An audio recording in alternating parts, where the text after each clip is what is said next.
Well, perhaps you saw the movie Wedding Crashers. It was funny, unless it happens to you in real life. It's happening more than you think, actually. And they're not just crashing the party, they're stealing from it, mooching off your matrimony. Tonight, our own Paula Ferris showing up at someone else's wedding. Does anyone even notice? And caught on tape here, what others have gotten away with. I now pronounce you man and wife. I'm ready to get drunk. Who is that? Who is that? The 3 words a wedding crasher never wants to hear. It's bad for business. Wedding crashers are skilled at turning your special day into their special day. Immortalized on film by Vince Vaughn and Owen Wilson, most newlyweds hope to avoid crashers on their big day, but not this bride and groom. When they started playing Shout, I saw some champagne popping. I was looking for it.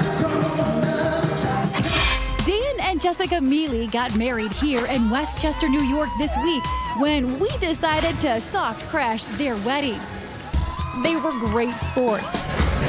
The beautiful bride even confessing she might want to dabble in a crash one day.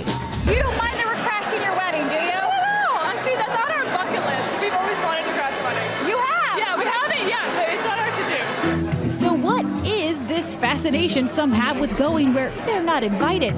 Is it the free food, the open bar? That's what one bride and groom wanted to know after their wedding photos and videos included these moochers. I had asked around my side of the family and my husband's side of the family and made sure that they weren't somebody who I just hadn't met before, and nobody had known them.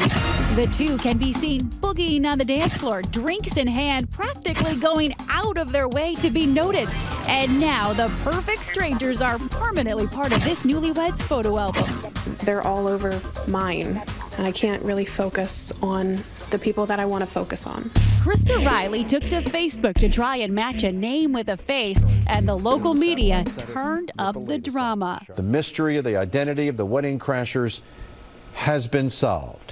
For Krista, at least, turns out the wedding crashers themselves noticed they had gone from the hunter to the hunted and reached out privately to the bride to apologize. Krista wouldn't reveal their identities. She says she forgives, but with this wedding album, how can she forget? I think it's tacky. I think it's rude because that's somebody's special day. So you may not know their name, but you probably recognize the type. Wedding crashers are not shy. It's not in their DNA. They're here to eat, they're here to dance, and they're here to drink.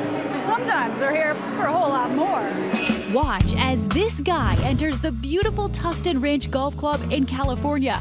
Cops say he swiped up all the cash and gift cards at a wedding reception here a few weeks ago. The suspect checks to see if the coast is clear, then covers the gift box with his jacket and makes a quick getaway. The bride and groom did continue on and are currently honeymooning. We sent out the still photos along with the video from the surveillance photos. Hopefully that someone can identify this person. Does he look familiar to you? Because cops say this crasher is still at large. In a separate case, this Pennsylvania guy was caught after slipping into receptions and stealing 12 grand in cash, gifts, and even the bride's shoes. He finally got an invitation, but it was to the Slammer for a minimum of 4 years.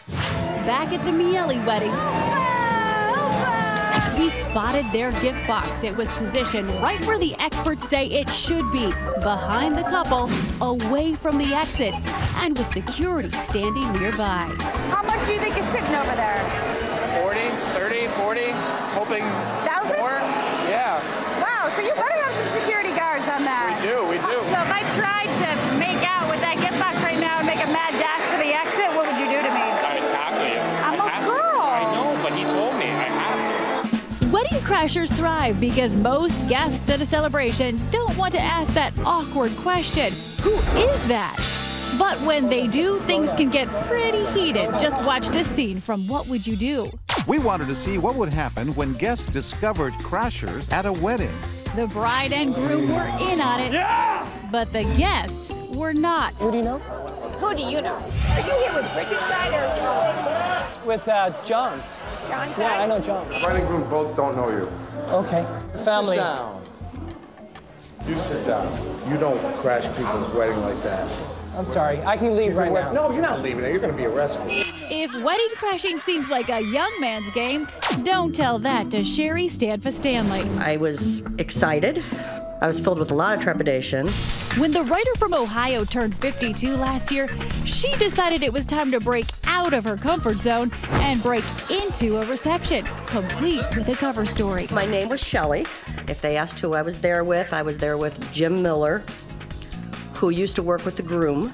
Sherry had planned it all out, socializing with guests, enjoying a cold beer, until the bride threw something at her. The bouquet landed at Sherry's feet, and all eyes were now on the wedding crasher. Everyone in the room was staring at me. It was the one thing Sherry hadn't planned on, but Sherry is a crasher with a conscience. Before exiting, she left a card and gift for the happy couple. So if you must crash a wedding, crash with class. Okay, and Mocha Lupa. Mocha Lupa. Yeah, to wedding crashers. Absolutely. Mazel tov. So here's the question. Do you have a wedding horror story? Tweet us. Use the hashtag ABC2020.